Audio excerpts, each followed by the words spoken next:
Hello, everybody. I'm Howie Hawkins. I was the Green Party and the Socialist Party candidate for president in 2020. And this podcast called Green Socialist Notes is about continuing to educate and advocate for the eco-socialist program that we ran on in 2020. And today, our guests back to Green Socialist Notes is Tanya Vyhovsky, who is a member of the State Senator of Vermont, the Progressive Party in Vermont, and the Democratic Socialists of America. She's a clinical social worker and has served in various offices of the Vermont chapter of the National Association of Social Workers. She's a Ukrainian American. We had Tanya on the podcast last April after she had returned from a Ukraine Solidarity Conference of the European Left in Brussels that was organized by the European Network in solidarity with Ukraine and against war. And today we've got Tanya back because she just back from Ukraine. She visited there earlier this month. So welcome back to Green Socialist Notes. And tell us about your trip. Why did you go? Where did you go? Who did you meet? Absolutely. Thank you. It's nice to be back. I did. I got back a week ago from a trip to Ukraine where I traveled to a few different cities. So I spent some time in Kyiv, some time in Kryvyi, some time in Dnipro, and some time in Lviv. And I really met with all kinds of different people from different unions to different leftist NGOs to political parties. I connected with the feminist movement, with the young LGBTQ activists, with the nurses, with some teachers, some rail workers, and really just getting a sense of what is happening on the ground. What is everyday life like for leftists in Ukraine? And why I went is sort of complex. As you noted, I'm Ukrainian American, so obviously it was quite personal for me to spend time in Ukraine, where part of my family comes from.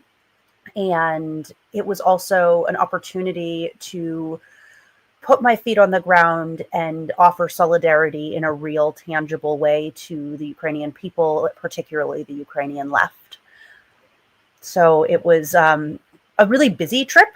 I could probably pull up pages and pages and pages of people that I met with in places that I toured, and grassroots volunteer groups that I connected with. Really, it was also just really incredibly rich, and the warmth and welcome that I received was quite incredible. I was struck by the resilience and the kindness of the Ukrainian people. And, what I heard over and over and over again is the Ukrainians are tired, but they're not broken and they're not giving up. Yeah, that's the sense I get. So why don't you just take us through each of the cities and tell us where they are in Ukraine and who you met there? And Yeah, absolutely. So I started out in Kyiv. Kyiv is the capital of Ukraine and is in sort of northern central-ish Ukraine. And I spent the majority of my time there, so I was there for 5 days. And my first day was relatively touristy. My hosts insisted that I do some stuff that was fun, and we decided that first day, because we had no idea how tired I would be after the lengthy travel, because getting there is not simple. Having to fly from the East Coast into Munich, and then Munich to Poland, and then taking an overnight train from Poland. We weren't sure how I'd be feeling, so we figured setting that first day aside without anything really formal on the schedule made sense. Although, thankfully, I didn't sleep on my transatlantic flight, so I did sleep on the overnight train, and I woke up refreshed and on the proper time zone and ready to go. So we were able to go around and look at, historic parts of Ukraine, and we were able to see the Rada, or the parliament, from afar, but you can't go in there. It's, behind razor wire, and there's military checkpoints in order to, keep the government functioning and safe. And the person who took me around was incredibly knowledgeable about history, but was also able to point out the small places where you could really see the impacts of the war, even in Kyiv. In Kyiv, people well, really everywhere in Ukraine, people are living their lives. Yes, the sky is actually falling, but you can't live in a panic for nearly 4 years. And so people get up and go to work every day. They take their kids to school. But, you can see all, I didn't get to see any of the beautiful statues because they're all sandbagged and tarped to protect them from potential missile strikes or drone strikes. And so the fountains are off because they're saving money for the war effort. So there's definitely places where you see it. And of course, in the night when the air raids go off, you feel the impacts of the war. And later that day, we actually visited 2 grassroots volunteer groups. One of them does freeze-dried food to send by drone to the front lines when service members are cut off from supply chains in order to keep them fed and alive. So they collect donated produce from farmers from all over the country, and they raise money to buy meat, and they freeze dry it all and package it into little Ziploc bags of, borscht or bean stew, or that you just have to add hot water to. And then they ship them out, and they use drones to drop them into people on the front lines who are in need of emergency food supplies. So we picked up, 30 kilos of chicken to take to them and learned about what they're doing. And they're sending out, close to 20,000 of these meals every week. And it's completely grassroots, volunteer run.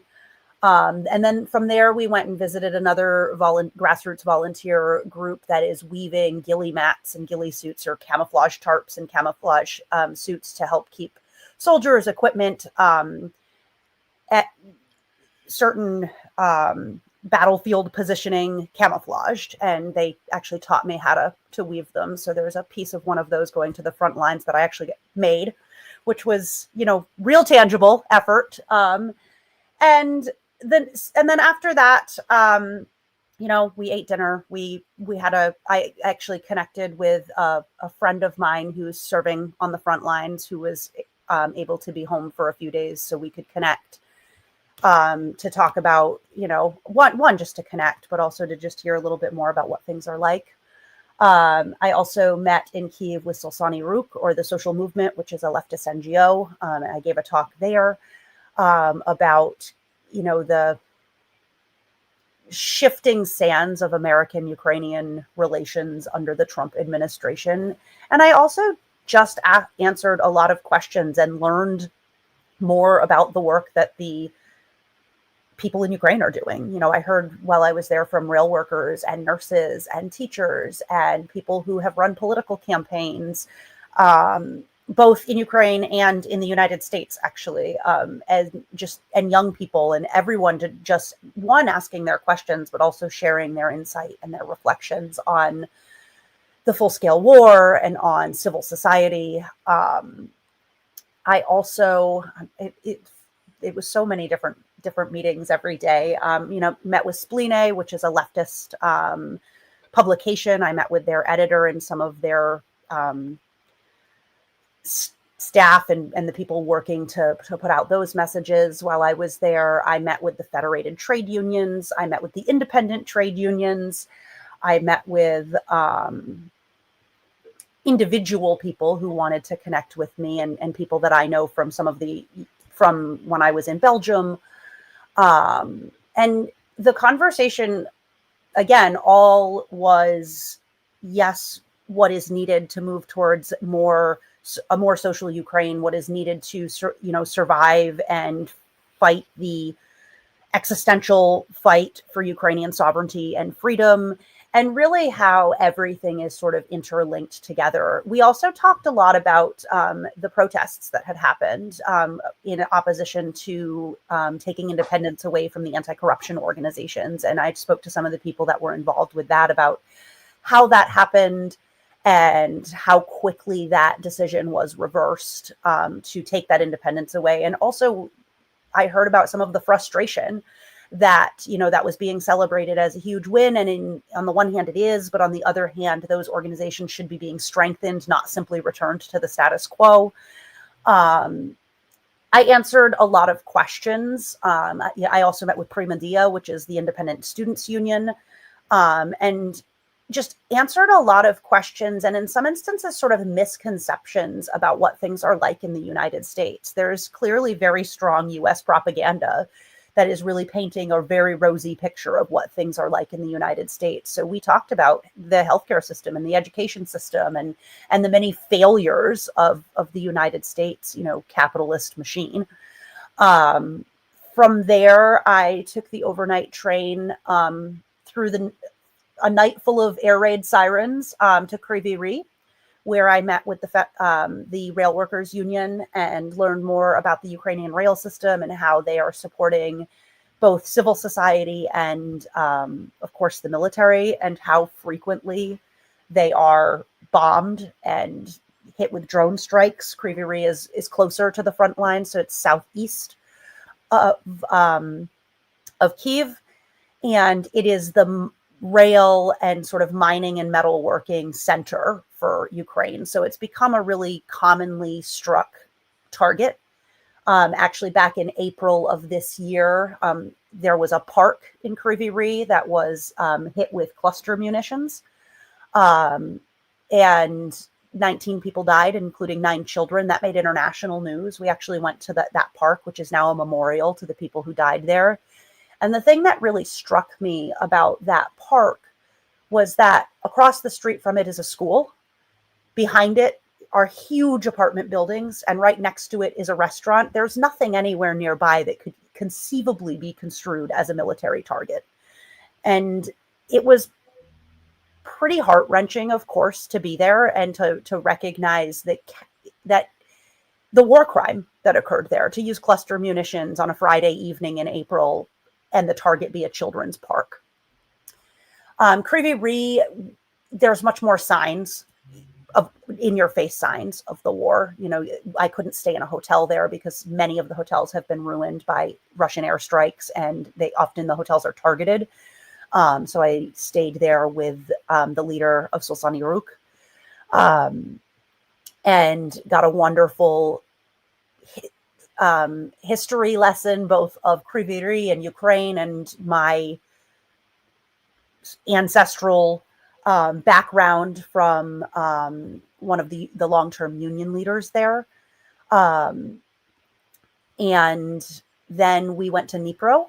I joined a filmmaker from Paris and two of the people that I'd been in Kyiv with, and we took a little side trip to Dnipro where we met with a young veteran. He's been discharged from the military due to a catastrophic injury. And since then, he has started a small collective that is doing research and development in drone production for the front lines. And we spoke to him about just the transformation from doing that work with a larger organization to transforming it into his own collective where they share profits equally, and people work as much as they can, and just really cool leftist view of how they're doing this work. And we talked some about his shifting view on being engaged in this military fight.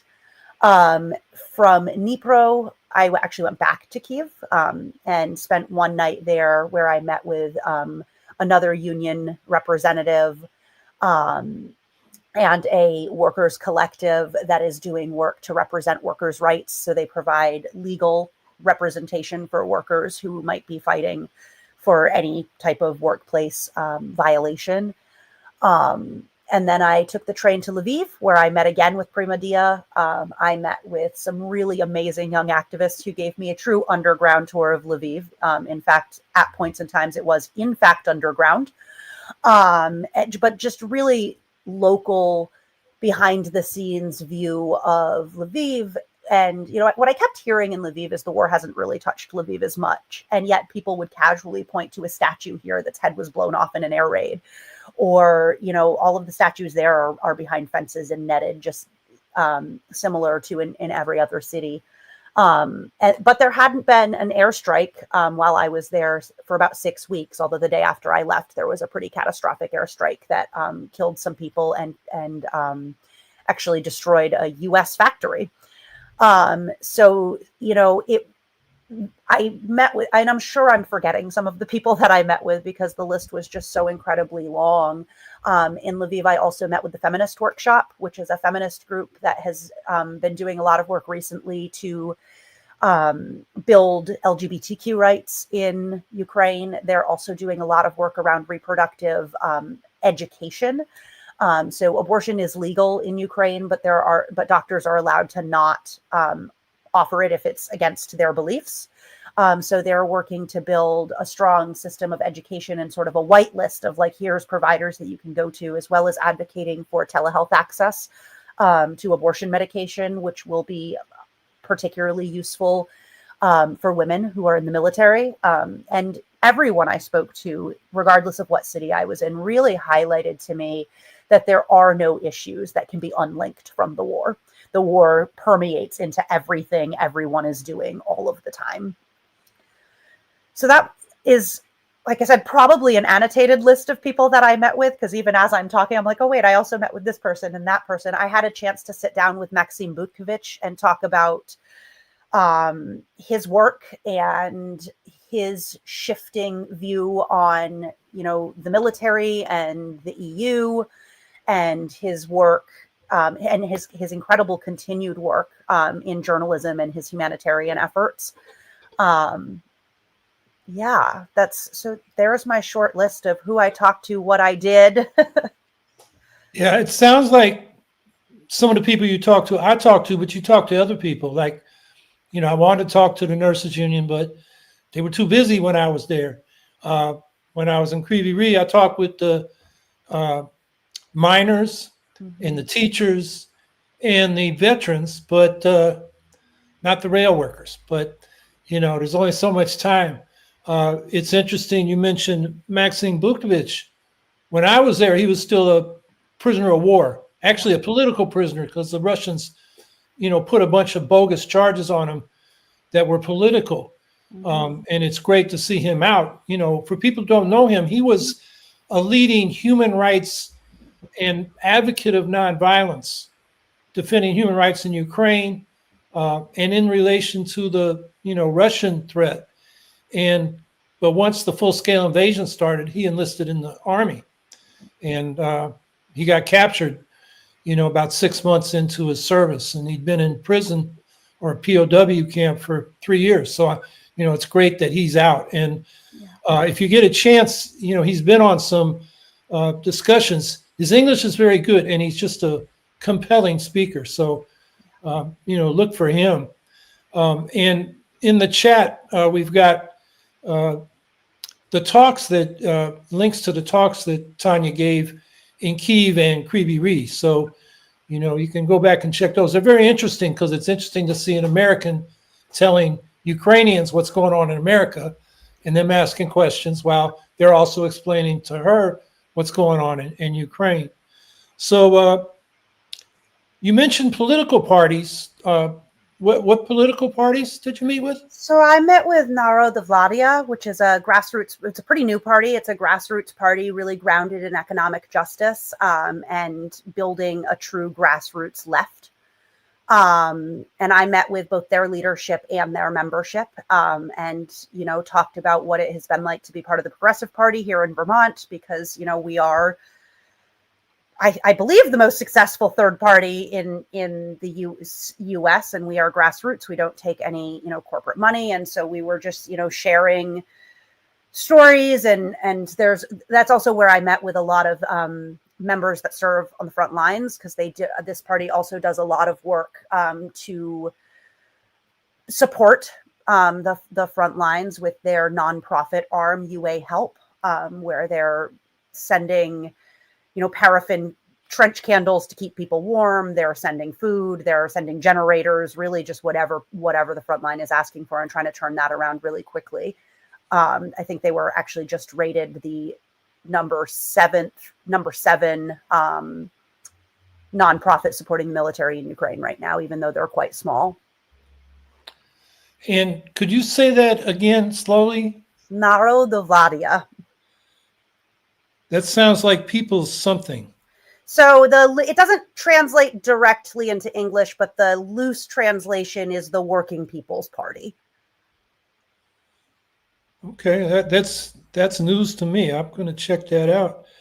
I'll send you their link. Okay, great. And, I can put it in the chat next week if people don't get it this week. I know in one of your interviews, you talked about what the soldiers you met with were telling you about how they feel about the so-called peace discussions going on. Yeah. Tell us about that. Yeah, absolutely. I mean, I universally, people that I spoke to don't accept the proposals that are being put forward that keep Ukraine occupied and that allow Russia to go even further into Ukrainian land with their occupation. Most people didn't. Most Ukrainians that I spoke to actually didn't even watch the Alaska summit, as they felt like it was a bad faith from the start, in that Ukraine wasn't there, and the plans being put forward had been already said to be, by Ukraine and by Ukrainians, unacceptable. And when I spoke to some of the soldiers from the front before the Alaska summit, one of them said that he felt quite strongly that if that deal were accepted, there would be revolt amongst service members. It was the plan to partition Ukraine and allow parts of Ukraine to continue to be occupied is not viewed as a peaceful, just solution. And I certainly don't disagree that that's not peace or justice, to allow the violent and aggressive invasion of a sovereign nation to result in exactly what is wanted, as well as, I worry for what the peace would be, or what the circumstances would be for those living in occupied Ukraine. I certainly heard from people who had lived or who had lived in occupied Crimea that the conditions there are not good. And so really that was the sentiment, whether it be service members or everyday Ukrainians, that that's not peace. And I agree fully that that's not peace or justice to leave chunks of Ukraine occupied by the Russians. Yeah, I heard the same thing in Kryvyi Rih from soldiers and veterans. I wonder if the historian, union leader who was giving you history was Mr. Samoylov. Yes, it was. Okay, yeah. When I was there, he wanted to take me to the balcony where Nestor Makhno, who led the anarchist communist insurgency against the White Army and then the Red Army, but there was a bomb that hit right near there, and I heard the explosion before we were going to go over there. So it was, taped off. We couldn't get there. But yeah, he's quite a character. I wrote him up in it's on New Green Horizons website. My dispatches from Europe. He's a very radical guy that goes back to, the first strikes that helped, basically led to the crumbling of the Soviet Union in the late 80s. And he was right in the middle of that.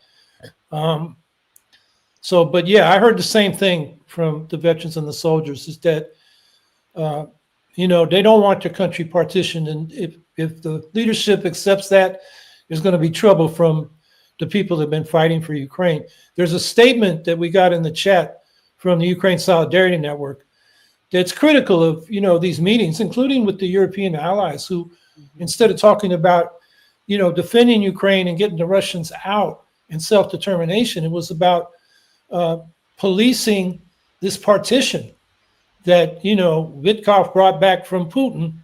And, the assumption seems to be that that's the best Ukraine can get. So anyway, take a look at that statement. The other really concerning thing, if that's allowed, is it's not a stop to the war. It's a pause. We know that because that's what was tried in 2014 when Putin annexed Crimea. Was okay, fine, but no more. And here we are. Obviously, he has used the time from then, until the full-scale invasion in 2022 to continue picking away and regrouping so that he could invade again. I think if that is the decision that is made, in addition to all of my previously shared concerns, it's not a stop.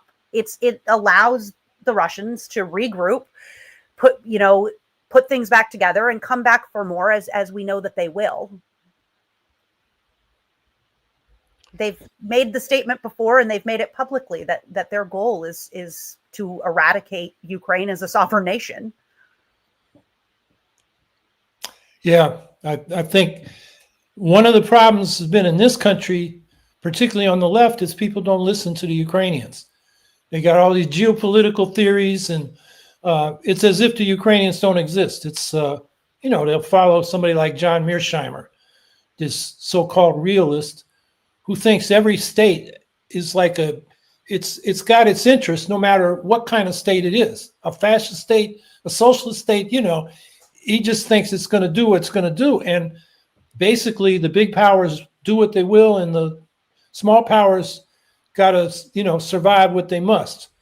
It's a rough quote of Thucydides going way back, but that's his position. And it's shameful that so many on the left buy into that and don't even listen to the Ukrainians themselves, as if they're just pawns. It is really shameful. And, Ukraine has a long history of fighting for their freedom and sovereignty. This fight didn't start in 2022. It didn't start in 2014. It goes back centuries. Yeah, that's another thing where Putin says there's no such thing as a Ukrainian nation. You can quote Voltaire from 4 centuries ago, saying the Ukrainians, they're fighting the Russians, the Ottoman Empire, the Austro-Hungarian Empire, the Polish-Lithuanian Commonwealth, and they're fighting for their freedom. Yeah. So you're wearing a traditional Ukrainian shirt, which maybe you can show people a little more of it. That's and what's it called? Oh, I'm going to pronounce this horribly. My Ukrainian is very much still developing, but it's a vyshyvanka. And it's traditionally has been worn by, people fighting for Ukrainian independence. The person who gave this to me as a thank you for coming gave me a little bit of background. In Ukrainian history, people have been killed for wearing these. And it's a, real honor to have been, given one and to get to wear some of my cultural heritage, and to also, use it as another mechanism of standing in solidarity, given the long history of Ukraine fighting for its sovereignty and the Ukrainian people being persecuted for being Ukrainian. I told you this before we came on air, but I'll share it with people. I marched with the Ukrainian climate activist Svetlana Romanko, who we've had on this show. And she was wearing the traditional shirt. And the organizers of the march placed her with indigenous people. So it's mostly, American Indian nations. And a number of the Native Americans came up to her and asked her what tribe she was from. And one of them, when she said Ukraine, said, "Oh, I get it, land back," which is a slogan of Native Americans. And it's the problem that Ukrainians face now. Yeah, absolutely. It's, when people have been through these types of things, they recognize it when they see it. And that's exactly what it's about. Ukraine wants their land back. They want their sovereignty. They want their freedom, and they want justice. Yeah, and I think, most Americans, most progressive-minded Americans understand that. And it's just some of the groups on the far left, they're so wrapped up in their little theories that they can't actually open their eyes and look at Ukraine for what it is. Yeah, it's been, frankly, an incredibly painful experience over the last close to 4 years being a Ukrainian American leftist. I find myself arguing for the right of Ukraine to exist and the right of Ukrainians to not have bombs being dropped on them every day with people who probably couldn't have pointed Ukraine out on a map 5 years ago.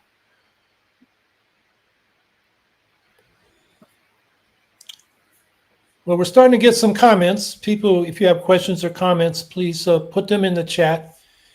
And I'll see one we have right now. Randy Terpstra says, "Is a nice sentiment, but my understanding of history has me thinking the chances of beating Russia in Eurasian war slim to none." You want to comment on that? I definitely have some comments. Why don't you go first? Well, if the Vietnamese had taken this advice, they'd still be occupied by American forces. You know, you don't choose which side you're on based on who's got the most guns. You choose your, you know, you fight fascists, you don't accommodate them. And, you know, that's what Russia is now. And, you know, if, you know, we stand by and let Russia grab Ukrainian territory by force, where does that stop? You know, China and Taiwan, Israel and Palestine. I mean, when do you draw the line and say this is wrong and we're going to stand with the people fighting for their freedom? Yeah, I agree with you completely. And I think that, you know, additionally, when Russia first went in, they expected Ukraine to roll over and this would be over. And I think they said 6 weeks, you know, so I also think that there's a real underestimation of the Ukrainian will to fight for their freedom and sovereignty and their ingenuity and the manners in which they're fighting, yes, a larger army with fewer forces, but they're also experiencing far lower losses because of their ingenuity and the way in which they're strategically thinking.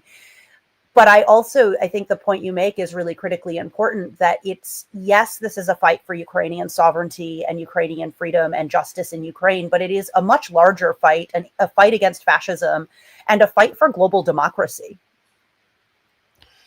Yeah, and it's, you know, Russians have been saying this in their echo chamber that they're winning the war. But like you said, they actually, that column of armor that was coming down the highway to Kyiv, those guys had their parade uniforms. They thought in a few days, not weeks, they'd be having a victory march in Kyiv where they thought the Ukrainians would welcome them. And they got their ass kicked and had to withdraw from northern, central Ukraine and northeastern Ukraine. In fact, by November of the first year of the war, Ukraine had taken back half the land that Russia initially seized. And since then, it's been a stalemate. I mean, they've lost 1 million of their people as either killed or wounded to take less than 1% of the land since November 2022. So it's a stalemate. And, you know, war is unpredictable. So I think the other thing to realize, you know, people think Russia's so big, but if Europe, I mean, Trump's pulled us out of supporting Ukraine. He'll only, you know, let the Europeans buy weapons to give to Ukraine. But you know, the EU's GDP is 17 times that of Russia. It's not like Ukraine's allies don't have the resources to supply Ukraine with what it needs. So I think, you know, people who are already telling us what the conclusion of the war is are not looking at the big picture.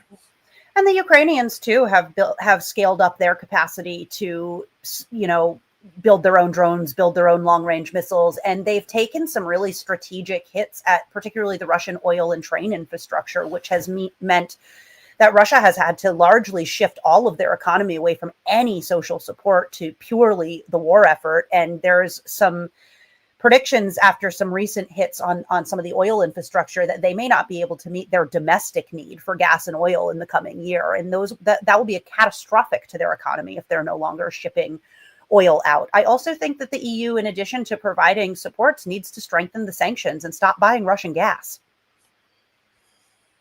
Yeah, that's been Svetlana Romanko's crusade. You know, it's keep the oil in the ground for climate reasons, as well as defunding or defueling and defunding the Russian military machine. Ray, history. The Ukrainians are on home turf. Russia's past successes have largely been defensive stands. Russia is fighting against their own military history as the aggressor. You want to comment on that? I mean, yes, of course, the Ukrainians are on Ukrainian land, fighting, you know, defensively, as well as, you know, trying to push out an invader. Although Russia also has a history. This is not the first time Russia's invaded Ukraine, and Russia's certainly invaded other places. But I do think that there is. I mean, I'm not a military strategist, but I imagine there is benefit to being, you know, on your home land.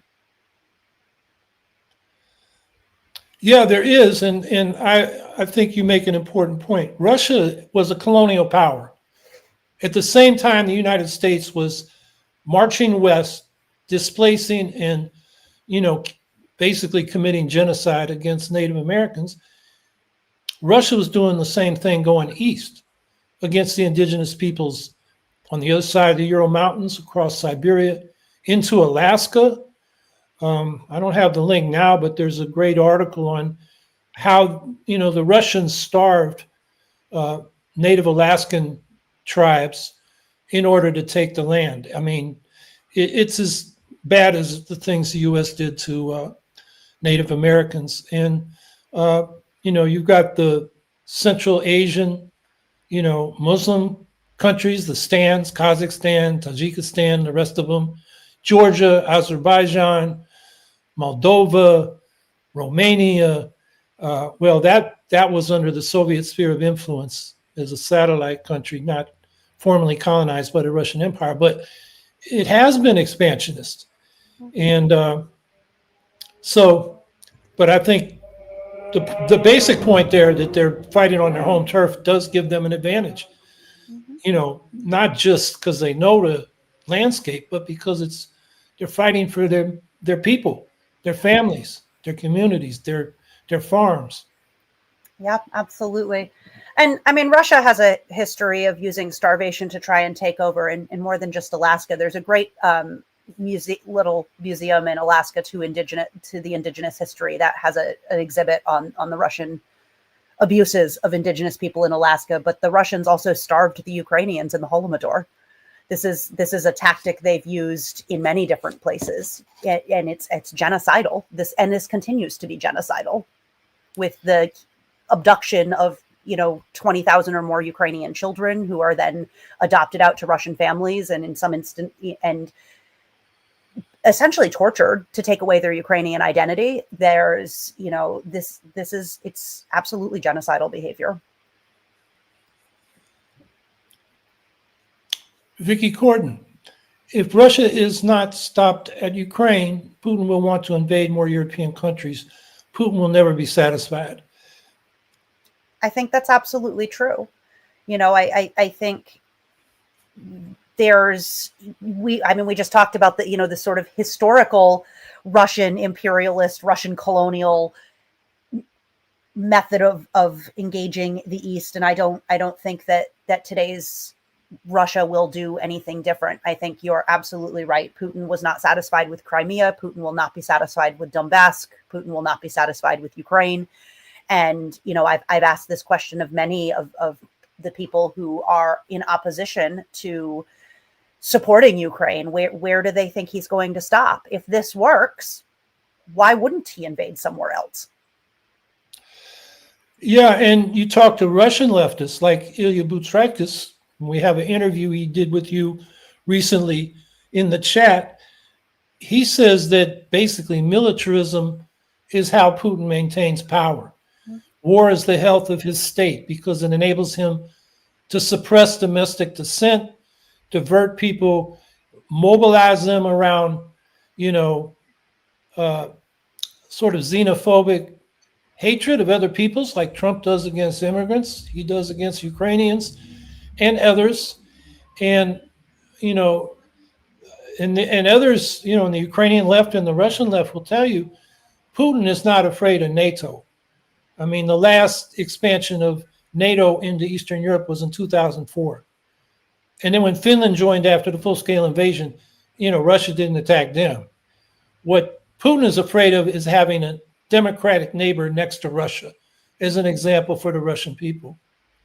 Absolutely. I think that is incredibly accurate and important to challenge some of the narratives around, what Russia is going to do if this happens or that happens. But I think that, to your point, Finland joining NATO after the full-scale invasion and not being attacked is a very clear indication that is not what is driving Putin's military conquests.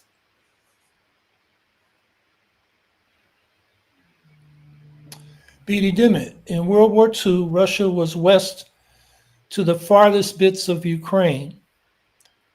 as I understood it, when Hitler made it clear he was lying when he signed the Mutual Non-Aggression Pact with Stalin, pulling back to Russia's borders. They did a scorched earth thing and dragged every Ukrainian they could get their hands on back toward Russia with them. Together with the Holodomor, the percentage of Ukrainians in Eastern Europe was significantly reduced by Russian immigrants. Absolutely. I mean, again, this is, I think, important for people to understand is the Russian aggression against Ukrainians has gone on for centuries. And, you know, in addition, in World War II, there was a non-centralized Ukrainian insurgent army that was fighting for Ukrainian independence as well. And many of those people were sent to prisoner of war camps in Siberia, were killed. You know, I was talking to my grandmother just the other day, gathering a little bit more information about my family history. And what I learned is my grandfather's two older brothers, one was shot by the Russians and one was shot by the Nazis. Yeah, that's the geographic location of Ukraine has made it, you know, a place where empires have tried to expand, going back to the Mongols and before. So it's yeah, absolutely. Well, in modern Ukraine, I think it's also important, you know, yes, it's, you know, it's often spoke of as the breadbasket of Europe, and they do have incredibly rich soil and farmlands, but they also have incredibly advanced technology and science. And a lot of that is in the region that Putin wants. And that's very militarily strategic. And it takes away a lot of Ukrainian capacity, as well as giving that, or, you know, stealing that for Russia. But there's a lot of things too that were celebrated, you know, in the Soviet times that are celebrated as Russian achievements, but were actually Ukrainian achievements. You know, Dnipro was really the center of the aeronautics and where the space race took place. And so I think that there's so much rich history here, and so much of it has been colonized and packaged to the world in a way that doesn't honor the Ukrainian work and the Ukrainian innovation that has historically happened. Yeah, I think you see that now. You mentioned the growth of the military industry in Ukraine, the innovation with the drones. Mm-hmm. They've now created their own cruise missile. They've upgraded the previous ballistic missile they had, the Neptune. Their drone boats basically made the Black Fleet of Russia, which was, you know, the prize of the Russian Navy, unable to operate in the western side of the Black Sea. So despite Russia pulling out of the grain deal, Ukraine's been able to ship its grain to the world. And it's those little drone boats that did it. That was, you know, and then you think about that. They put drones in trucks and drove to all the military bases where the strategic bombers were and opened up the trucks. And, you know, that is just, you know, that's the kind of thing you'd read in a spy novel and have a hard time believing. So, yeah, the Ukrainians are quite innovative as well as resilient. Absolutely. Well, and there's a history of that too. One of the things that they took, I don't know if they took you to see in Kryvyi Rih, but they took me to see the tram metro. In Kryvyi Rih, the thing that struck me is the public transportation is free. Well, yeah, so the public transportation is free, but the story there is in the Soviet times, Kryvyi Rih wasn't determined to be a large enough city for the Soviets to build a metro. And so the Ukrainians in Kryvyi Rih scrapped together extra parts here and extra parts there, dug their own tunnels, and put the trams that usually run on top of the streets underground. So they have a tram metro. Yeah, that underscores that point of innovation. Absolutely. So it's in their history as well, and so that was one of the things we went to see, and Yuri told me about that history of Kryvyi Rih getting its own metro by pure innovation and grit.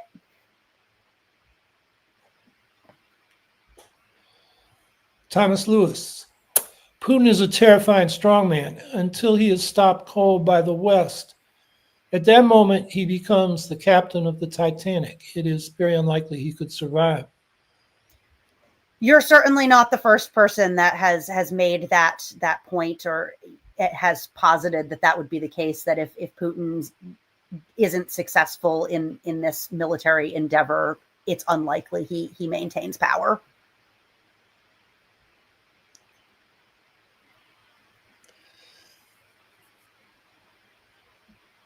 Scout Trooper 164, this is a theoretical question. Do you think Trump's loyalty to Russia is because of greed, dementia, outdated beliefs, or all three?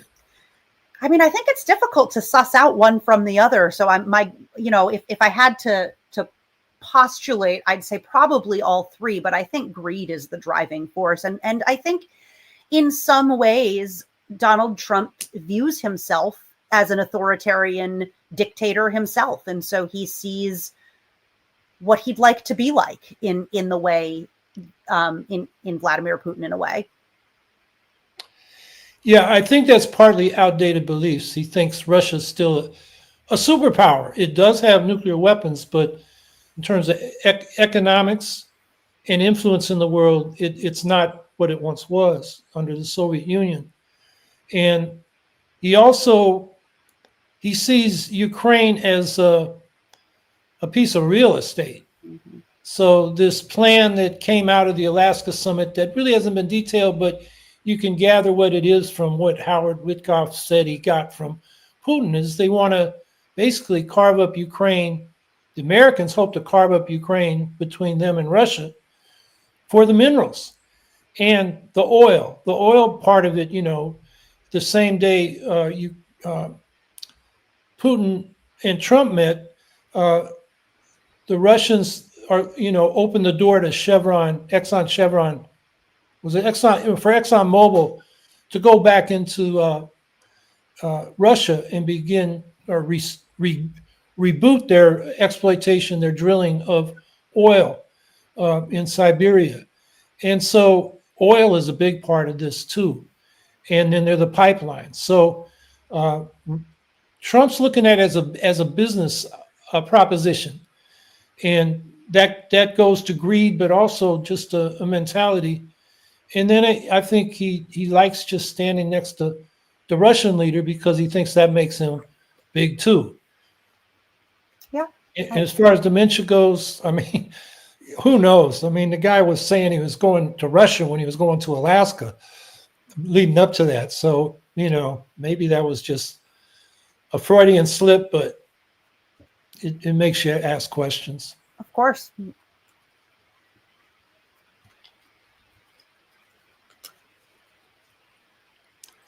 Didi Dimmitt, the father of the leader of the Banda rights, was, as I've read, part of a pre-World War I movement to gain Ukrainian autonomy. Some sources say it was all but won when the war interrupted the process.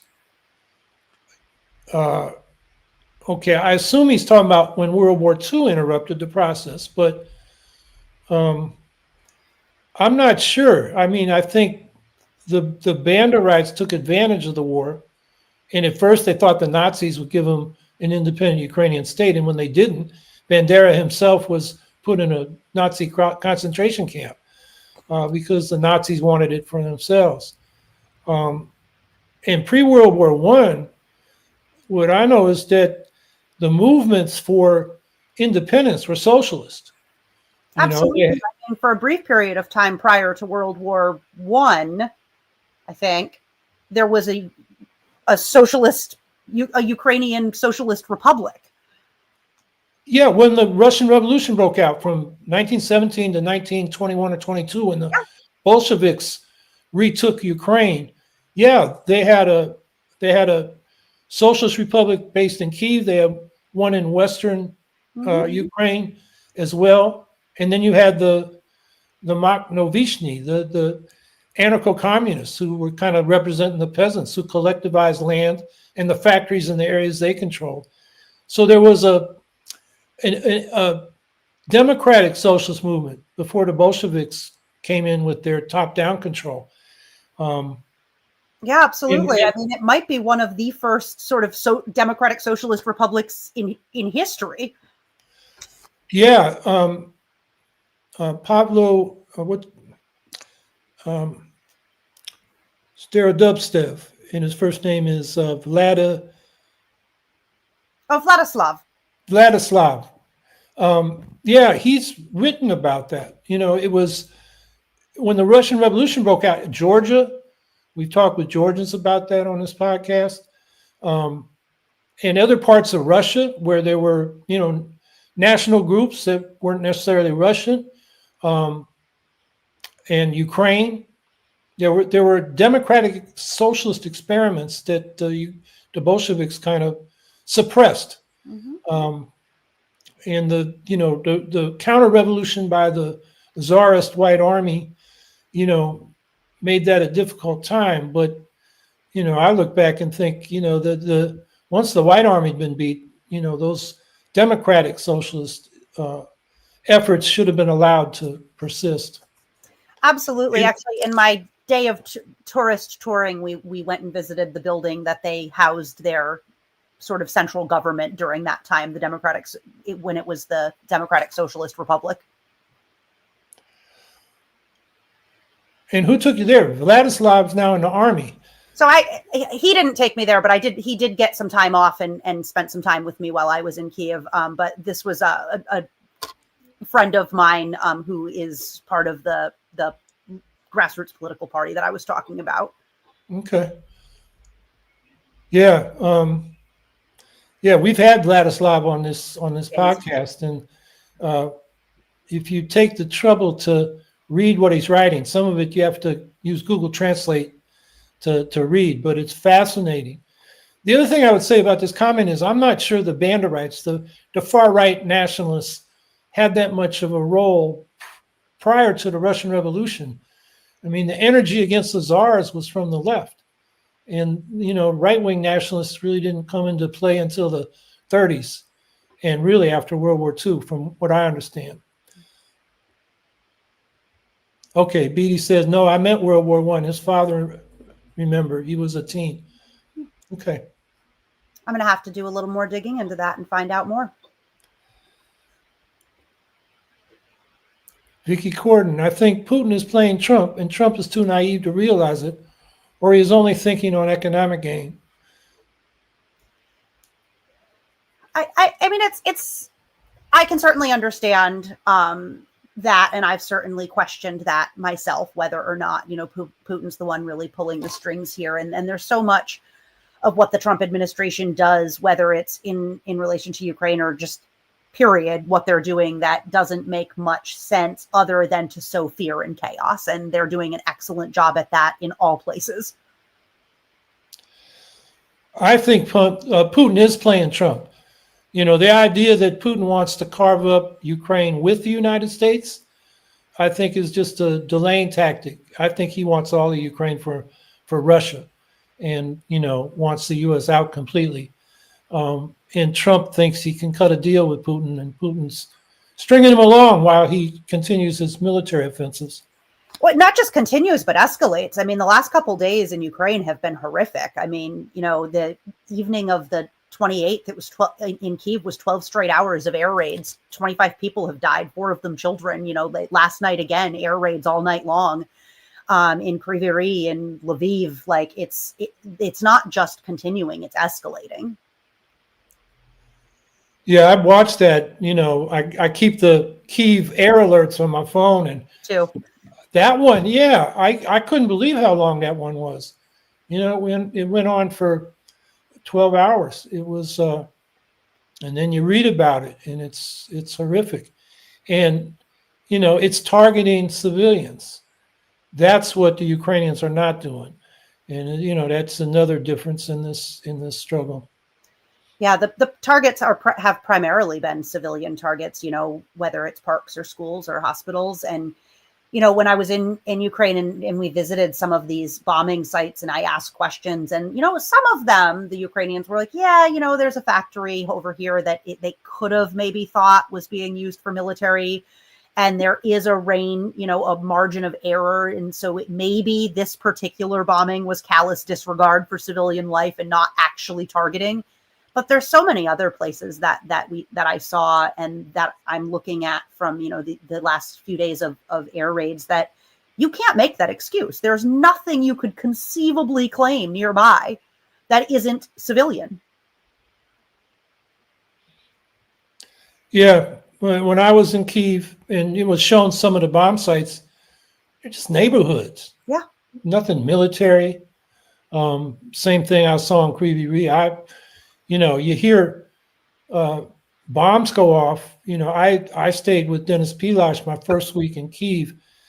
He teaches at Taras Shevchenko National University. And I heard a bomb like 4 a.m, a big loud explosion. And then found out it was his school. He had to do his classes the rest of the week online instead of at the school. And he had to spend the day up there just being labor, moving the rubble so they could, get what part of the school survived functioning again. Yeah. This is far from the front lines. This isn't about, tactical advantage. This is about terrorism, trying to,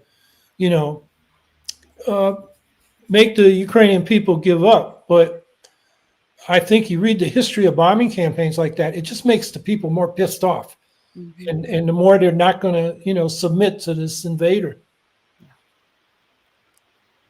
Yeah, absolutely. My grandfather actually went to and taught at that university as well. But when they just a week or so ago, they bombed the Sumy National University. Thankfully, no one was there. Those students have been learning remotely because that is quite close to the front lines. But those are the targets.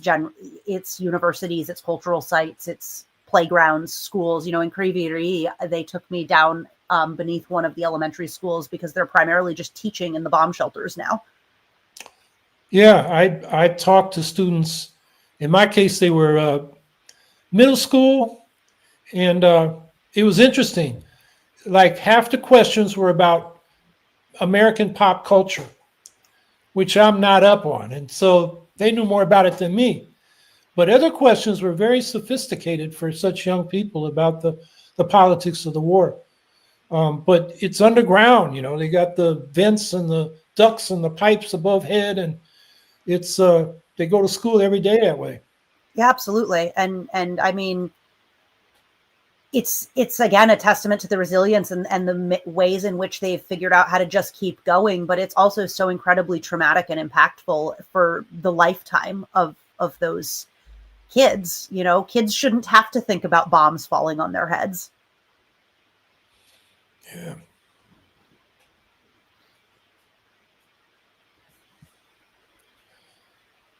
So, Chris, you were about to ask a question. You want to? Okay, there we go. Chris Blankenhorn, I think Putin is interested in destabilizing the U.S. and its global hegemony, first and foremost. He doesn't have a political alliance driving it. Russia is also trying to influence the Western left. But Trump is about as good as you could ask for in terms of destabilization. Absolutely. No, I think that this is absolutely right, that Putin is looking to destabilize the West, the U.S., and gain, more power. I think the political alliance of Russia is Russia. But you're right. Trump is incredibly good in terms of destabilization. That, I've talked about this a lot since this administration took over. That's primarily what they have done, is destabilize and create chaos. And that's the point. Yeah, I would say it's not just the U.S. Putin is trying to destabilize. It's what some people call the West, but I would say is, democracy and international law. Mm-hmm. He thinks autocracy is more efficient. And, he's really a czarist, and as a lot of the Russian right wing is. They want a monarchical, dictatorial kind of government. And democracy is a threat to that. And international law, which is against forced acquisition of neighbors' property, stands in their way. Just Friday in the Russian Duma, there's a bill introduced to withdraw Russia from the International Convention Against Torture. And that convention requires signatories to allow inspection of their prisons and for prisoners of war. And Russia hasn't been doing that. Ukraine has. And so Russia's, I guess, going to make it official and withdraw from the Convention on Torture. I mean, So that, I think, is just symptomatic of, their politics as far as what they're trying to change in the world order. Absolutely. And to your point, they're really just making it official. Certainly, I've spoken to people who, have been held in Russian prisoner of war camps, and they're engaging in torture.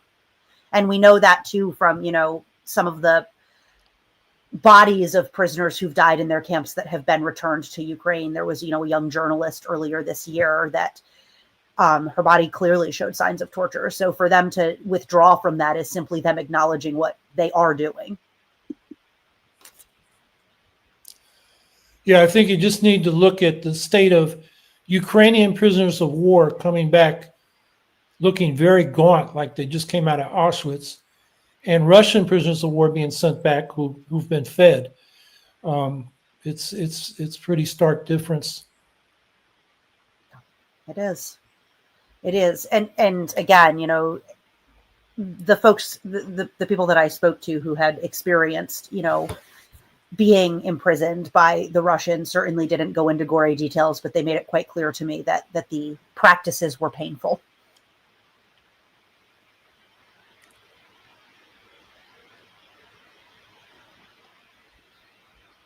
Okay, well, Tanya, our hour is up. Let me just call attention to two things and then give you a chance to say a few final words. There's a petition began circulating that Tanya is listed as the lead signatory. The lead signatories, I'm one of them. It's from Europe. There are a few of us on this side of the Atlantic. And it's a global call. Ukraine must receive all it needs to win a just peace. And this is directed at European leaders. They've given up on Trump, but they're saying, Ukraine should be given what it needs to push back the Russians. So take a look at that petition and please sign it if you agree with it. And the other thing, we'll put that in the chat. And then the other thing is our campaign to raise money for blood analyzers for Ukrainian nurses. Actually in the Sumy region. Is it the Sumy region? It's Sumy and what's the other one up there between Kyiv and Chernihiv? That's where they are. The blood analyzers are a lot quicker than when they have to do it, case by case. So the nurses have asked us for that, so we're raising money for that. Please take a look at that and see if you can chip in some money to help the nurses in Ukraine. So Tanya, any last words you'd like to share with us before we end? Yeah, absolutely. I mean, as always, thanks for having me. And I really want to implore people to recognize that the Ukrainian left exists and they are fighting hard for a social future for Ukraine where workers' rights and individual, rights to bodily autonomy and to love who you want to love are centered. But that fight dies if there is no Ukraine. That fight does not continue under Russian occupation. And so I really implore people to open their hearts and minds and to challenge the Russian propaganda that is fueling so much of this resistance towards supporting a free and sovereign Ukraine. Well, thank you, Tanya. And I would just add to that Artem Chapai, who's another Ukrainian socialist and was a pacifist who joined the armed forces when Russia's full-scale invasion began, has a book out called "Ordinary People Don't Carry Machine Guns: Thoughts on War," it's a short read. It's very effective. And one of the things he said in a recent, one of these online forums is that the majority of Ukrainians want a social democratic kind of government, where there's social benefits and people have rights And that's where the majority of Ukrainians are. This idea that they're all Nazis is bunk. So I think, the left in Ukraine has a future if it can actually operate without the Russians trying to occupy the country and suppress them. So, well, thank you, Tanya. And maybe we'll have you on soon again. There's a lot going on with Ukraine. Just wrap up saying I'll be here next week, same time. Don't have a guest scheduled, but I didn't have Tanya scheduled until after the last podcast. So who knows? But if not, we'll do questions and comments. And, I just urge people, stay active. It makes a difference. And, we're seeing that already in this country. So have a good week, everybody, and we'll see you next week. And get out there for Labor Day. There's a lot of good activities going on. It's on Monday.